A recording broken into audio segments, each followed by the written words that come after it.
our final exam is going to be next week on Thursday, so a week from today, 10:15 to 12:15. I've already given you some additional details about the final exam in our previous lecture, but I'll just remind you of the highlights. You should bring a laptop that has Excel on it. You're allowed to bring 1 page of notes or procedure summaries or anything you like. And I'm going to provide the same equation packet that you've had for the prior exams. Any questions about the final? Just to maybe kick off some of your review and thinking for the final exam, let's cover a couple of concept questions. So to begin, what I'd like you to do is draw a sketch of an underflow gate that's leading to a hydraulic jump. So what that implies is that the opening on the underflow gate is going to be below whatever critical depth would be for this particular flow. And that's what's causing the hydraulic jump. So draw a sketch of both of those things and then label the depths, because I noticed that that was one persistent point of confusion, was how we have to rename the depths at the gate versus at the hydraulic jump. You know, what is location 1, what is location 2? So draw that sketch and then let's discuss the equations that apply for each hydraulic feature.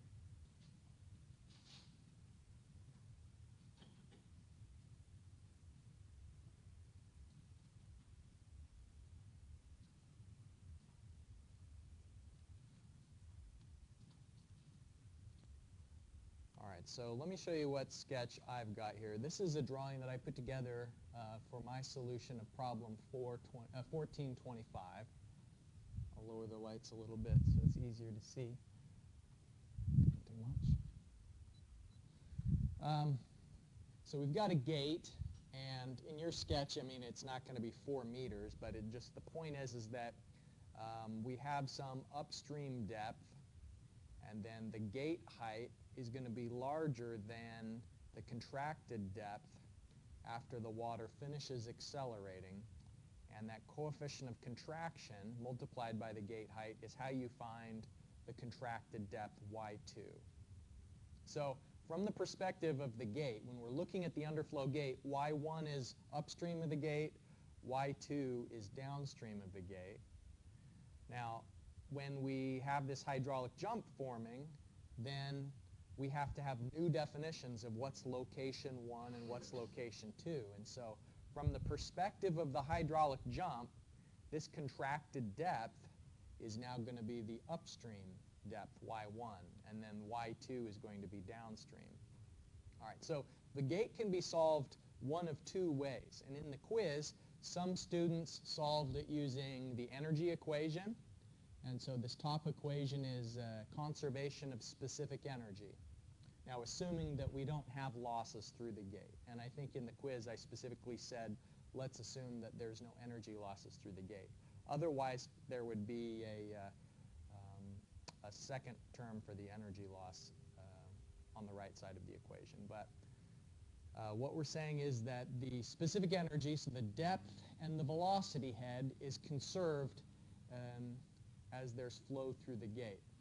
The alternate way that will give you the same answer for if we're trying to find out what is the upstream depth or what is the downstream depth, we could use the gate equation to solve for either. But remember that this gate equation is related to the orifice equation. And so what it's saying is that we have some upstream depth, and we've got an opening, and the width of which, B, the channel width of this opening, and the cross-sectional area, which is B times Y, is going to give you an idea of how much flow rate can go through that gate. And so then if the flow rate is known, and if the width is known, we could use this gate to find out what depth is required to achieve a certain flow rate.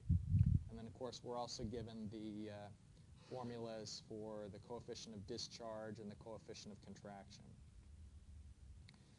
All right, so that's just a review of what's going on at the gate. Question? So when your cube here, Mm-hmm. that This the cube. Y1, that's before the gate? That's right. Okay. Yep. Okay. And so you may remember from the orifice equation in fluid mechanics, we said that velocity is the square root of 2gh. And so this is essentially the same thing, where h is the y1 depth that we're using. And instead of being in terms of velocity, it's in terms of flow rate because we're multiplying it by a cross-sectional area. The only other difference with what we did in fluid mechanics versus what we're doing now is that in fluid mechanics we usually measured, when we said square root of 2gh, that measurement was from the water surface to the center line of the orifice. Here we're measuring from the water surface down to the bottom of the channel. And so there has to be a correction factor that is included in the coefficient of discharge. So that's one of the things that the coefficient of discharge is kind of correcting for.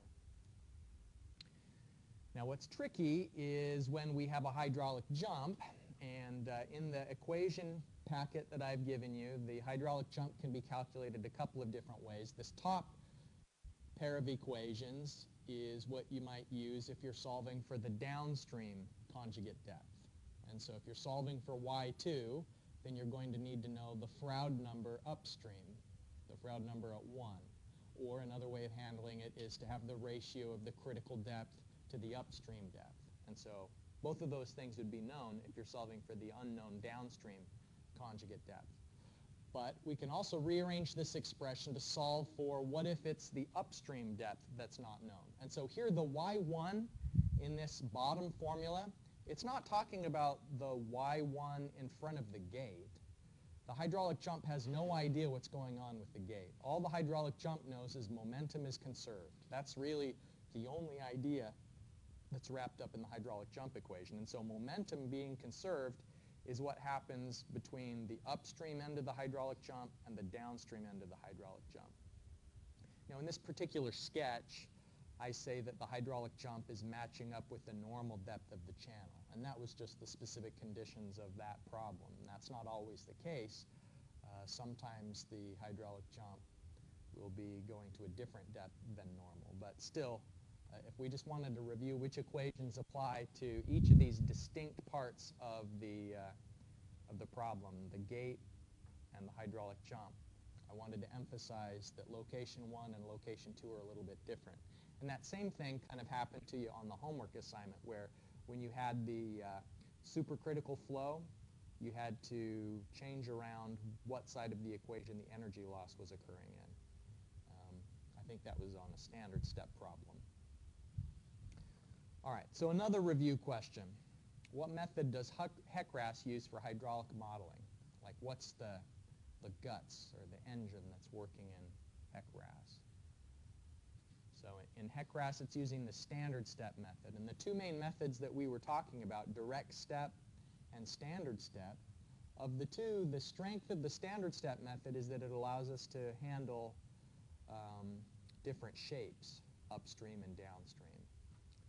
And since Heckras is developed mainly for use in rivers and streams rather than just simple prismatic engineered channels, since Heckras is meant to be used in the real-world environment, we need the ability to account for changing geometry, the changing width, the changing irregular cross-section. And so the standard step method is what allows you to have a different shape upstream versus downstream.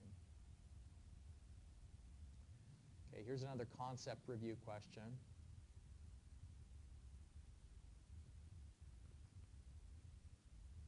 Which equation would you use if you know the flow rate, but you don't know the depth?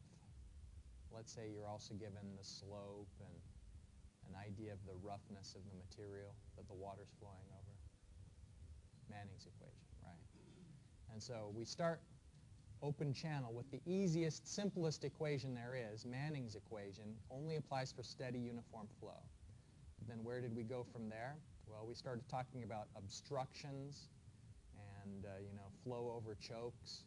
And when we were doing that, we used specific energy analysis to tell us what's going to be the new depth. But when we were doing that, when we were doing the specific energy analysis, we were assuming that the 2 points we were analyzing were so close together that the effective energy loss was negligible, that just the energy was conserved between point 1 and point 2. And so maybe point 1 was the water depth immediately before a channel got shallower, or excuse me, got narrower, or maybe it was immediately prior to a step. So we started with Manning's, then we went to specific energy analysis, then we had rapidly varying flow, which is hydraulic jumps, and finally gradually varying flow. Manning's equation. All right. The recorded lecture where we were talking about the kind of unique considerations that rise to the surface when we have water flowing through an enclosed pipe, but it's flowing by gravity, which means that there's some air in the pipe and there's also some water. And the pipe isn't always flowing full. And so we use Manning's equation to find the depths and so on, but one of the unique problems with sewer design is hydrogen sulfide. By the way, before we address this question of what promotes hydrogen sulfide, why do we care? It stinks, it's poisonous, it's also corrosive, so even if nobody's down there, it can still, in pretty short order, cause a lot of damage to manhole covers. It can be corrosive to the concrete pipes that are often used in sewers. And so we definitely don't want an acid forming in the sewer, a poisonous acid no less. So we want to avoid it when we can. And what conditions promote the formation of hydrogen sulfide? Do you remember there was that formula that had the Z that you were calculating, which is kind of like a relative indicator of probability? So what conditions would promote a higher probability of hydrogen sulfide formation? Okay, that's the criteria, like Z is greater than 10,000, hydrogen sulfide will form, but like what variables went into calculating that? Okay, temperature. So is warmer water going to increase the probability of hydrogen sulfide, or is cooler water going to increase the formation? Warmer. Yeah, warmer water causes more risk of hydrogen sulfide, and the reason why is it's formed by bacteria. And the warmer the water, the more active the bacteria are going to be. All right? So temperature is one factor. What else? BOD, okay? The biochemical oxygen demand is what the bacteria are eating. So then that's another thing that's going to promote the formation of this byproduct. Is if they've got plenty of food, then they're going to give off more of the byproduct of their cellular respiration. They're eating this dissolved waste and they're exhaling hydrogen sulfide, a poisonous gas. Pretty ruthless bacteria, right? All right. So what else promotes? Now think in terms of hydraulics. You've been thinking in terms of biology and temperature. What about pipe flow? Low velocity. How come? You're right, by the way. Why is it that low velocity promotes the formation of hydrogen sulfide? Yeah? Yeah. So low velocity means that particles are going to be settling to the bottom of the sewer, and hydrogen sulfide forms in the absence of oxygen.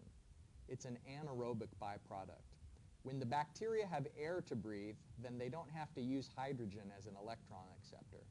So it's really when there's not very much oxygen that hydrogen sulfide is going to form. And so for a variety of reasons, like if the water's moving slowly, it's not well mixed. And so the air that's at the surface isn't going to be diffusing down into the bottom layer as well.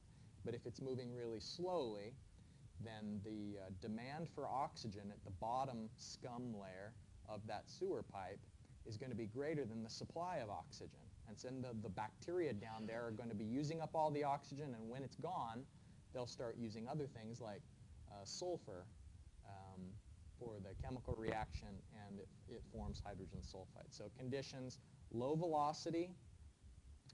Low velocity is promoted by a shallow slope, so you're more likely to have hydrogen sulfide forming in a sewer that's in a really flat area. You know, like a Kansas sewer is probably going to have more risk of hydrogen sulfide formation than a Huntington sewer, because Huntington's a pretty hilly town. Okay.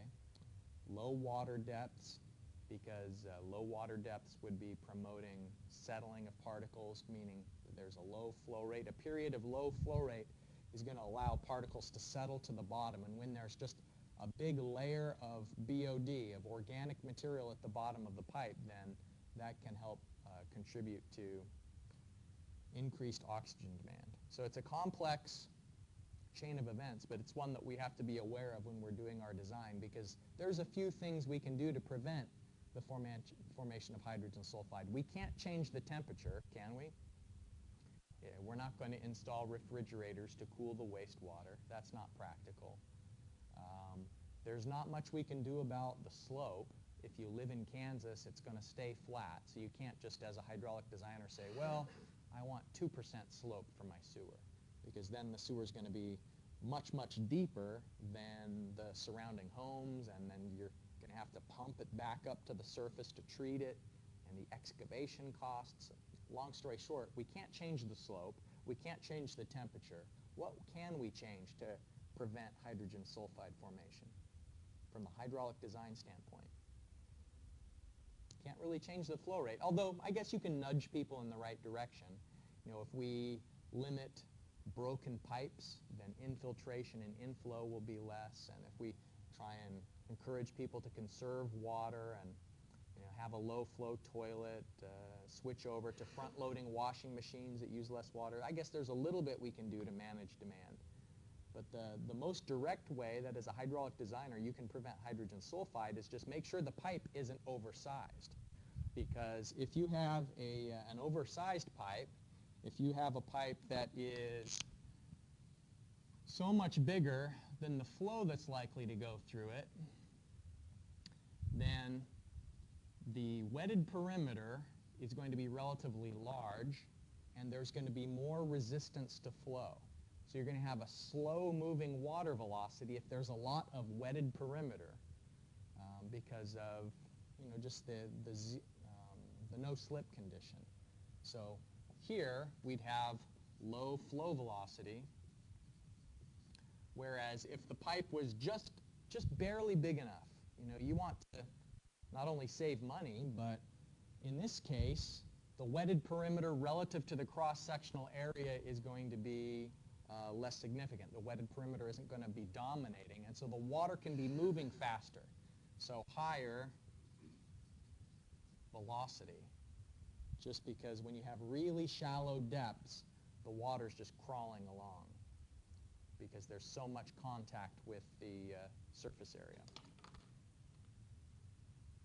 Last question, just to get you thinking. We went down into the lab and looked at the flume. There's a couple of things I did to change the location of the hydraulic jump. One thing I did was I was using that wheel to raise and lower the flume. And so I was raising the upstream end of the flume, and what that did was it made the capacity of the channel increase downstream of the jump, and that caused the hydraulic jump to run further away from the gate. Or if I made the slope of the flume more flat, that drew the hydraulic jump towards the gate. So that was one sort of control I had over where the jump set up, was how steep the flume was. But then another thing that I demonstrated was the effect of opening the gate a little bit more. So when you open the gate a little bit more, what direction does the hydraulic jump go? Does it get closer to the gate or further away? It gets closer, because what's happening is if the gate isn't open as much, then the velocity is lower. Okay, so let's just compare and contrast here. Two different underflow gates. One gate that's closed most of the way, the depth gets really high upstream, the water coming out is fast. And so it's fast and it's shallow, which means it's not going to be slowing down, and it won't have enough momentum to sustain the hydraulic jump anymore. It will jump later than a different situation where what I had was a gate that is, let's say this is a different setup now. If the gate is barely open enough to form a hydraulic jump, so the water level is not going to be as high, the water's slower,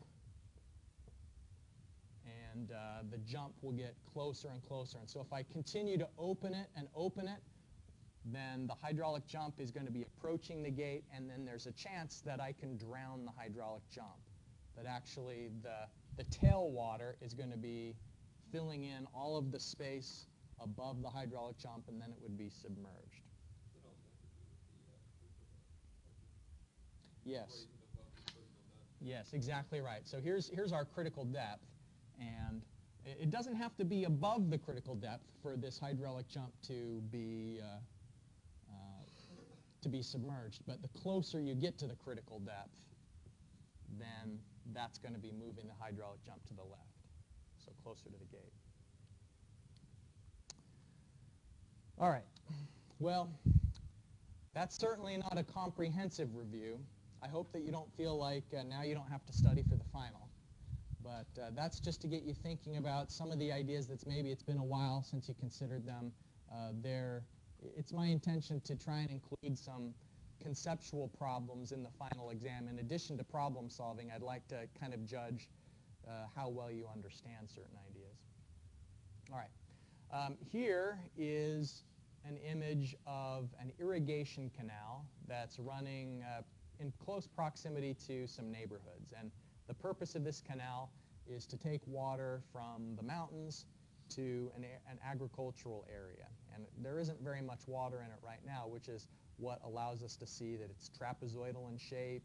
You can see that it's concrete lined, and there's a bit of a bend to it, and it's pretty challenging for irrigation like this to get where it needs to go without running into like established homes, neighborhoods, and so sometimes the paths that these canals take can be pretty meandering. At the other end of the spectrum, in terms of an open channel, is just this really rough kind of ill-defined ditch where you can see that there isn't any concrete lining. It's just kind of the natural grass that's growing there. But we could still be in a position where we need to design a channel and figure out how big should this be to convey the water that we anticipate running off of this orchard. This rock-lined channel is water that's coming from a culvert, and they've put the rock lining in just to try and prevent any sort of scour. The water that's coming out of the culvert is going to have a higher velocity, and so they wanted to have a pretty rugged, and by having the large stones there, what they're actually doing is they're slowing down the velocity of the water and kind of absorbing the impact of as it changes direction and gets back into the channel. You can see that in this case they're doing quite a bit of earthwork to prepare a trapezoidal open channel that's going to be used to take drinking water from a source towards the treatment plant. And the considerations that we have to kind of balance when we're doing open channel design is there's going to be an assessment of how much water needs to be conveyed. So the Q, the flow rate, sometimes is based on demand for water. If you think about water as a resource, and you've got experience with that from the project where you're looking at populations, maybe if it was an agricultural estimate, instead of looking at the number of people and how much water they use for different activities.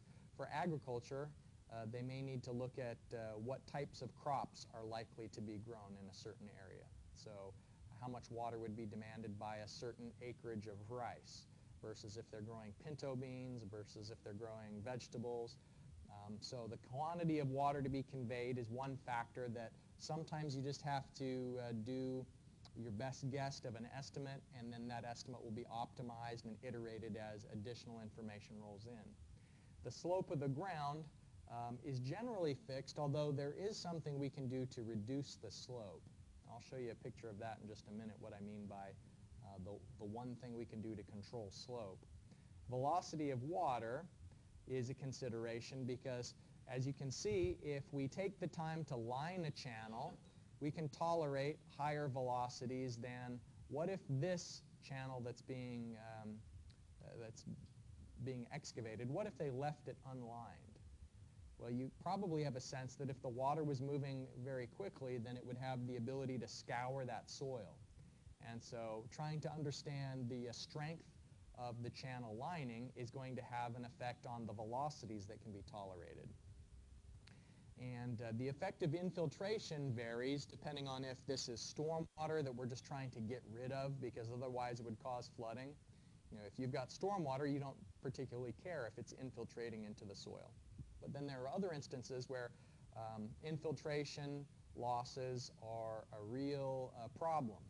There's a series of canals and irrigation networks in Arizona where they're losing 40, 50% of the water that enters the irrigation network just to infiltration and evaporation. And that's definitely a bad thing because in that case they're using the water as a resource rather than conveying stormwater before it causes damage.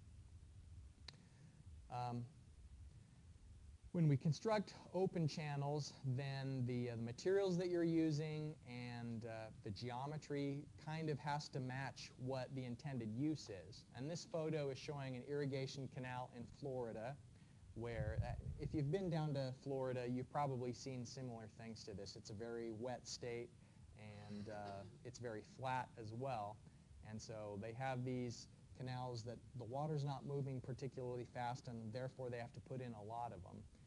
And because it's so wet there, they don't bother lining the canals. It's not that they're trying to preserve the water, but there's plenty to be used. They're just trying to drain the swamps in the surrounding areas so that they can be used for agriculture.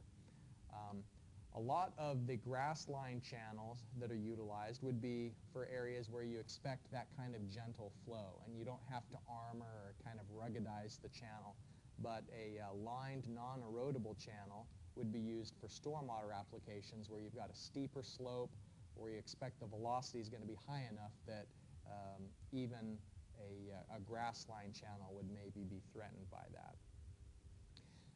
I think that we've previously talked about the channel geometry that optimizes flow. You know, when we were considering the many different ways that you could have a certain cross-sectional area, and what we saw was that by minimizing the wetted perimeter and minimizing the flow area, you can convey the most flow rate at the least cost. Because when you're paying for a canal, you're paying for excavation costs, you're paying for lining, and so I think in one of the homework problems you were calculating the cost per linear meter of a channel where you're trying to find out how wide should the channel be in order to minimize and balance out the excavation costs versus the lining costs. If we rearrange Manning's equation, we can solve for how to minimize the flow area for a certain known flow rate, roughness of the material, and the slope. And so minimizing the wetted perimeter is also going to minimize the cross-sectional area. And we'll do that in an example today. Here's the geometry for a trapezoidal channel. The geometry that gives you the best hydraulic parameters is going to be pretty steep on the sides. It's going to be steeper than a one-to-one side slope. And so we're not often able to use the best trapezoidal geometry. You'll notice even in that picture of this concrete line channel, this is less than a one-to-one side slope. Even though with concrete, it's going to be holding back the soil, and so they could have made it steeper. But they often don't, just because you'll notice this is in pretty close proximity to a neighborhood. If it was too steep on the edges, then that presents a bit of a safety challenge. If like a small kid falls in, it's harder for them to get out if you have really steep side slopes. So that's a factor that has to be balanced as well. Some of the interesting things that you wouldn't consider when you're designing a channel is that you have to have some extra capacity. This freeboard, as the diagram is calling it, this extra distance is how much taller you'd make the edge of the channel beyond where you expect the water elevation to be under normal circumstances, because there can be things like wind-driven waves that cause the water level to rise on one side versus another if the wind is blowing really hard, or if the water is going around a turn. There can be super elevation where the water level will rise on one side and be lower on the other just because of the centripetal forces as the water goes around a bend. The other thing I wanted to mention is that a big cost in channel design is often the real estate expense. And so what we're trying to balance, remember, is, is how much excavation has to be done. And you're also going to have to buy the land that this canal is going over, and then also generally some area on either side of the canal to allow for maintenance trucks to be going along the side of it, or for inspection and maintenance. And so the real estate costs are another factor that kind of has to be taken into account, where you're trying to figure out what's the optimum design of the geometry and trying to maximize the flow at the minimum expense. I think we've seen a similar table to this in the past that was describing the best section for different shapes, you know, the best triangle, the one that maximizes the flow capacity with the minimum wetted perimeter. So for different shapes, we already could find out what has the greatest cross-sectional area and the least amount of a wetted perimeter. Here, the T that this is mentioning, that's the top width. I guess in most of our previous equations, we are calling that capital B. So let me change that now, just to be consistent. All right. Longitudinal slopes are the slopes that are talking about in the direction of flow, how much elevation is lost per unit of distance. And if you have really shallow slopes, then the minimum velocity that's going to allow sediments to stay suspended and is going to help prevent the formation of weeds, they may not be possible if you've got really shallow slopes. But if you have slopes that are too steep, then it can cause the erosion of the channel. And just to illustrate what I was saying before about how we sometimes do have a way to reduce the slope of a channel, consider a mountain where we have some starting point, the top of the mountain, and a finishing point at the bottom of the mountain. And so if we take a straight line path between elevation 1 and elevation 2, then the slope is going to be pretty steep because the length is short. And remember that the slope is the delta z divided by the length. But if we take a meandering path, that's going to increase the length of the travel distance, L, where the delta z is the same. We've increased the travel distance, and so the slope isn't as steep.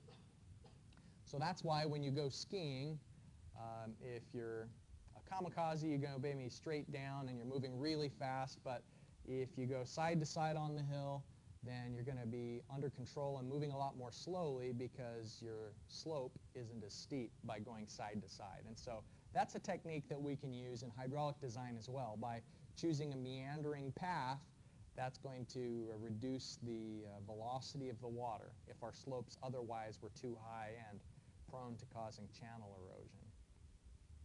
This table is just kind of an illustration of some of the rule of thumb side slopes that can be tolerated for different materials that you maybe would excavate through for a channel. And so it suggests, for example, that if you are building a hydraulic channel through rock, then you could have essentially vertical side slopes because the rock isn't going to cave inward as the water's flowing through it. But then as you move to soils that are less cohesive, like sandy soils, then they're not able to support a very steep side slope, and so to resist the hydraulic scour that sets up, and so you have to have a shallower side slope. And so it's important to differentiate between longitudinal slopes, which is in the direction of flow, and then these side slopes, which are seen when we take a cross-sectional view of the channel. There are formulas that we have that can allow us to estimate how much freeboard should be provided in a hydraulic channel. And like I was mentioning before, you want to have a little bit of extra capacity above where you expect the water to be, just in case the flows are a bit larger than were estimated, or to account for the effect of wind or super elevation. And so one empirical approach that's been suggested in another textbook, not ours, but in a textbook I used to use in the past, they suggested that if you knew the flow rate, then you could linearly interpolate some C value between these two given points, and then the freeboard distance would be a function of the water flow depth. And so if you know the water flow depth y, then you give yourself some additional capacity in the freeboard based on what your initial flow depth was, and then this linear interpolation approach. This slanted blue line is just illustrating the effect of super elevation as water goes around a bend, how it can rise on one side and fall on the other. And there's also a formula we've got that can allow us to calculate the total height of super elevation. And so this thick black line distance would be h sub s. And if you know the mean velocity, the water's velocity through the channel, and you know the top width of the channel and the radius of curvature, that is how tight the curve is going around a bend, then you can calculate the distance that the water level is going to fall compared to the left edge, comparing the left edge and the right edge. So it's kind of an interesting calculation to see what kind of velocity and what kind of radius of curvature is going to cause how much super elevation distance. And in all cases, this freeboard height is going to be plenty for the types of velocities and bends that you're likely to see in the real world. We're not going to see velocities any greater. Usually in open channel flow, it would be very uncommon to have velocities more than just maybe 2 meters per second. And even 2 meters per second is really moving quickly. Putting lining in a channel is expensive.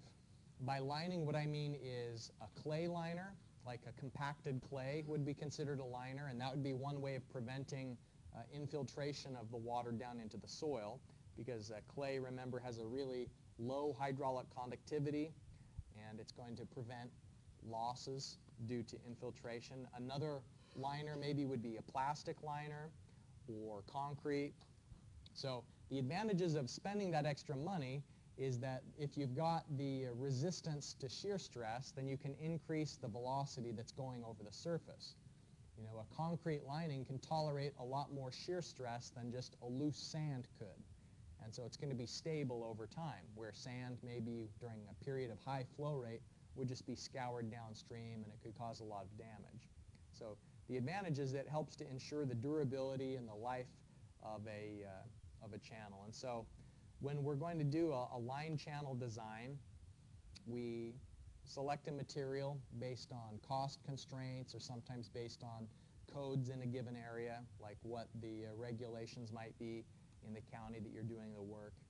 And through a demand estimation or maybe through a hydrology analysis, you'd estimate how much flow rate is going to be carried through the channel.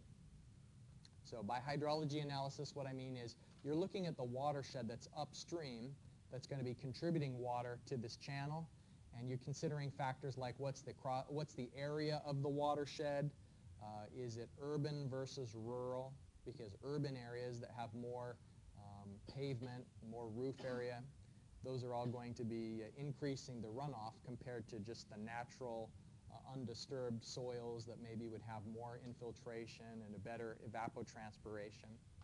So you consider the flow rate, and then for the material that you've selected, you would look up the N value and calculate the freeboard coefficient that would apply for the flow rate, you know, linearly interpolate between these given flow rates to find the freeboard coefficient that's going to have to apply.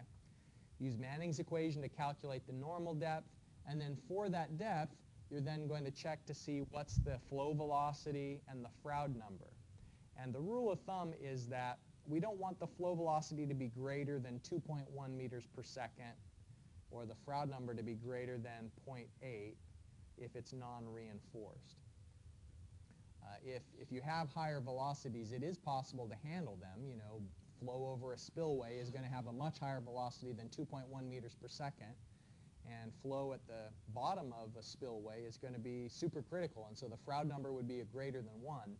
But in those specialized locations, they put a lot of effort into making sure that the concrete is finished correctly, that it's reinforced with steel, and in some cases they have to do other more exotic things as well, like aerating underneath the water to make a cushion of air to try and prevent any scour of the material. The flow velocity shouldn't be greater than 5.5 meters per second generally, even if it is reinforced. All right, so just so you get a chance to try out some of these equations like the freeboard equation and the super elevation equation, let's give this problem a try here. We're going to assume that we're building a channel out of reinforced concrete, and so we know the N value, and it's going to be the best trapezoidal channel.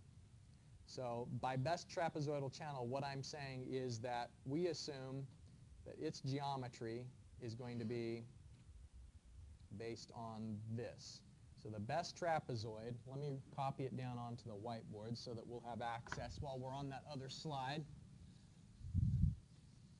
We're saying that this best trapezoid has an area that is 1.73 times y squared. The wetted perimeter is 3.46 times the depth. And then the top width B equals the top width, and that is 2.31 times the depth. All right. We're going to use that for its geometry.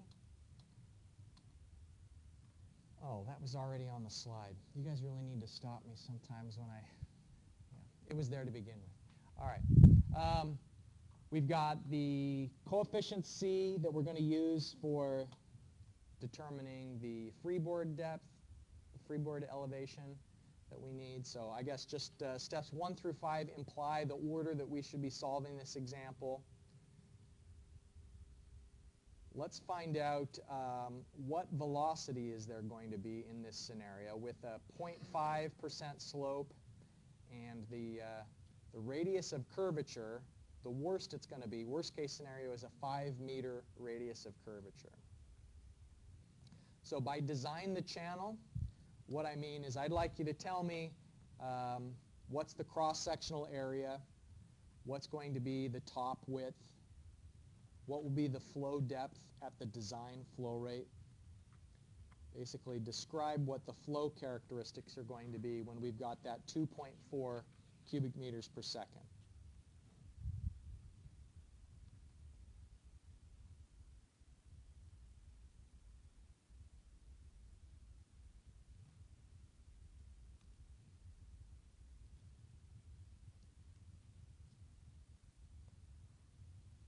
So if we just start with the linear interpolation, we want to find out what's the vertical that corresponds to a horizontal quantity of 2.4. And so we have to say, well, it's going to be at least 1.5 because 1.5 is the C value that corresponds to 0.57.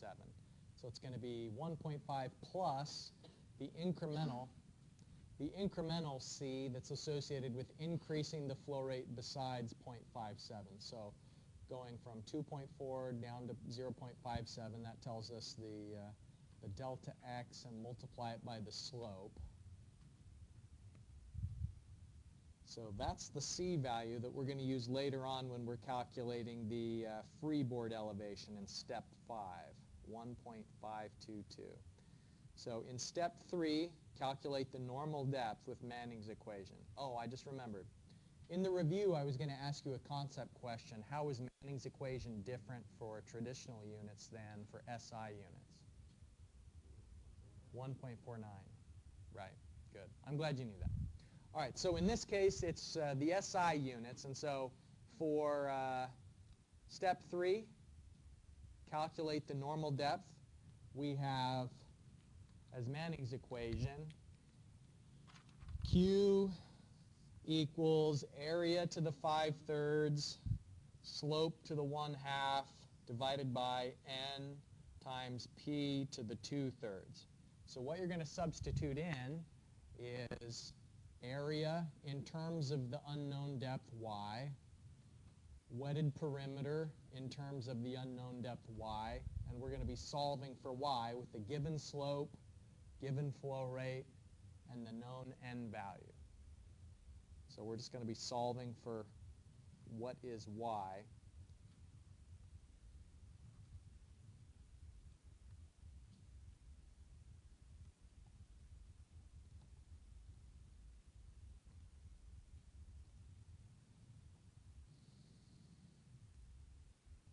All right, so step 3, we're trying to find the normal depth. You substitute in the known flow rate to Manning's, the known slope, the known end value for the roughness, and the unknown is going to be the flow depth. And so we substitute, the best geometry that this channel is being designed according to for both the area and wetted perimeter. You should get that the normal depth is 0.751 meters. So we can, once we know that flow depth, use it to calculate the cross-sectional area. And then the flow velocity is going to simply be, the average velocity would be the flow rate divided by the cross-sectional area. And 2.46 meters per second, that's good because it will help to prevent the deposition of sediment and the accumulation of weeds. Let's see, I don't know if I gave you those criteria yet, but in a lined channel, oh, it's right in the problem statement, yeah. So check the velocity for sedimentation. So if it's greater than 0.9 meters per second, that prevents like the particles from settling downwards. There's just enough velocity and turbulence that it keeps the majority of suspended particles floating in the water. I mean, of course, gravel and stones and stuff, that's still going to settle, but what we're really worried about is the deposition of silt and sand. So 0.9 meters per second will prevent that. And then if the water's moving swiftly, that kind of is going to help prevent the growth of cattails and grasses. And even in a lined channel, those sorts of things will grow in the seams. And so if the water is moving at a pretty good speed, then that'll help to prevent that. And we're good there. The 2.46 is great enough to avoid both of those things. And then the last thing in step 5, we're calculating the freeboard and checking to see if the freeboard allowance we've given ourselves is going to be enough to handle the effective super elevation. All right, so the freeboard calculation, if we put in this known y sub n, the flow depth of 0.751 meters, and then the c value that we're calculating through linear interpolation, the freeboard is going to be 0.588 meters. So even though we know that the water is only going to be about 3/4 of a meter in depth, we still make the channel even a little bit taller than that, just kind of as a safety factor. But then if the water is going around a bend with a 5-meter radius of curvature at this average velocity of 2.46 meters per second, then what that tells us is, if I go back to the sketch of what super elevation is, 0.214 meters. So that means that the distance between the left side and the right side, the water elevation, is going to be about 0.2 of a meter. But still, that's plenty because we've got the freeboard is plenty. It's larger than that super elevation, and this is a pretty tight radius of curvature considering the quantity of water we've got going through there. So that should be sufficient. It's definitely a conservative design. All right, so I think that's all that it was asking for in the problem statement. It kind of wanted to walk through the steps of finding the depth for the geometry that we're going to be fixed to, and checking to see what's happening with sedimentation, checking to make sure that maybe the scour isn't too high. Remember that the rule of thumb was that the velocity shouldn't exceed 2.1 meters per second for non-reinforced.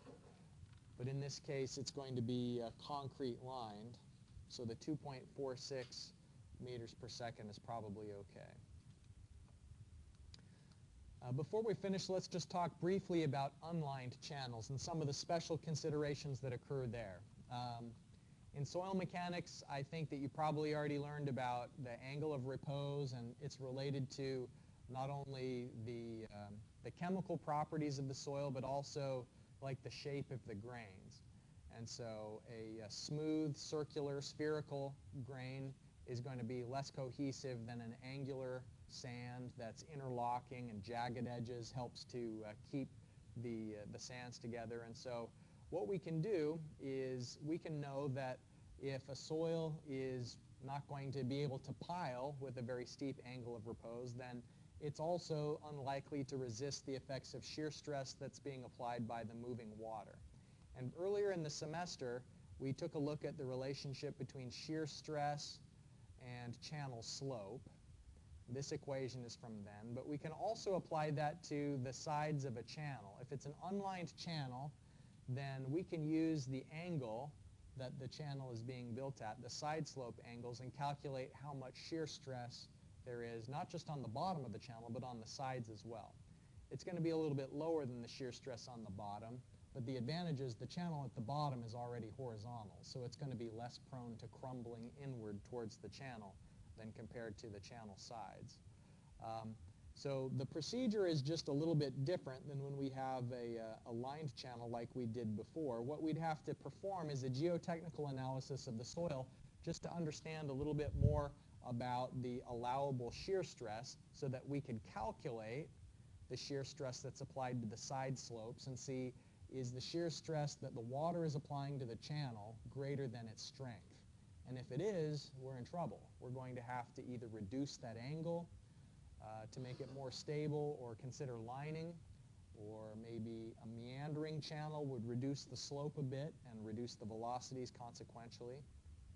So just the procedure begins with understanding more accurately the soil characteristics, since that's going to play a key role of if the channel is stable. Here's a picture that illustrates a barge that's not meant to remove sediment from the bottom of the channel, but this barge is actually a mowing barge. And in some really flat areas, like in Louisiana, the swamps and bayous of Louisiana and Florida as well, where they've got a lot of nutrients in the water that's promoting the growth of vegetation, things like phosphorus and nitrogen that are runoff from agricultural fertilizers. Having those nutrients in the water stimulates the growth of plants, of course, as does the warm weather and plentiful sunlight at those southern latitudes. And so what can happen is that the plant growth can clog the channel and can reduce the capacity of it to convey water. If it's meant to be a navigable channel, then the vegetation can make it more difficult to get boats and barges up and downstream. So they sometimes have to control the weeds just by going out there and actually mowing the river, which seems a bit strange. One way to help prevent the sedimentation, the growth of vegetation, like we've talked about before, is just by having a high enough velocity that it helps to keep the weeds tipped over sideways so they can't come back up to the surface and get the sunlight that they need. Just there's a relationship there between low flow velocities and the ability of plants to grow.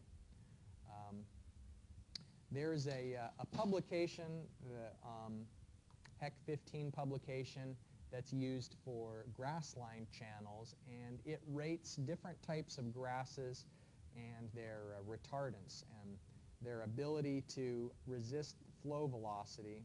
And when we have a grass-lined channel, we won't go into the details of it or have a calculation example, but I just wanted to let you know that you can figure out what Manning's equation, roughness value, N, would apply for different types of grasses, and the Manning's N value is affected by how quickly the water is running over the surface. And this is something that may seem a little bit familiar, because when we had closed pipe flow, the F value, remember that the Darcy-Weisbach friction factor F varied as a function of flow conditions. And so it's been a while since we had that. In all of our open channel designs so far, we've just had a single N value that's constant regardless of the flow conditions. But what I'm showing you here is this is kind of a rare scenario where we actually do change the N value we used depending on the product of velocity and hydraulic radius. And so the shape of the channel, how quickly the water is moving, you would look up what type of grass you have, and then you determine your N value by what the specific flow conditions are. And it's simply because as the grass lays down sideways and flat, then it's less rough. So what you'll notice is that as the horizontal axis values get higher and higher, the Manning's N values are decreasing because it's essentially pushing over the blades of grass, and so as the velocity increases, the roughness decreases in a grass-lined channel. So there are benefits to having a grass-lined channel, like it's helps to improve infiltration. If that's your objective, is to try and get rid of stormwater. Grass-lined channels are pretty common alongside of highways, where we're just trying to get runoff from the roadway to get down into the soil. And the other advantage of the grass is it can do what's known as bioremediation, where the plants can take up some of the pollutants that otherwise would get into nearby streams, can help to phytoremediate just by the product of the chemicals that are in the runoff from the roadway, like gasoline or oils, can get trapped in the grass rather than getting into the stream and causing problems with the fish and the frogs that live there. So there's a variety of benefits to having grass-lined channels, but of course the disadvantage of a grass-lined channel is all the maintenance that's required. And so the DOH, for example, spends quite a lot of money mowing the grass-lined channels alongside highways. So it's more maintenance, but there's the advantage that the channel over time is going to be more stable than if it was just left as an unlined channel. Of course, it's a lot cheaper to plant grass seeds than it is to construct concrete. All right, that's all. That's the end of the semester, end of the course. Well, with the exception of we've got an exam a week from today. But remember that you'll need to bring your laptop computer, your page of notes. I'll provide the equation packet. As you're studying for the exam, if you have any questions, I'd be glad to help you out. Feel free to stop by my office. I'm not going to have my normal office hours next week because I have some other exams during those office hours, but I'll be in the office for most of the week, and if you want to make sure, you could send me an email and we'll just set up an appointment. All right, I'll see you next week.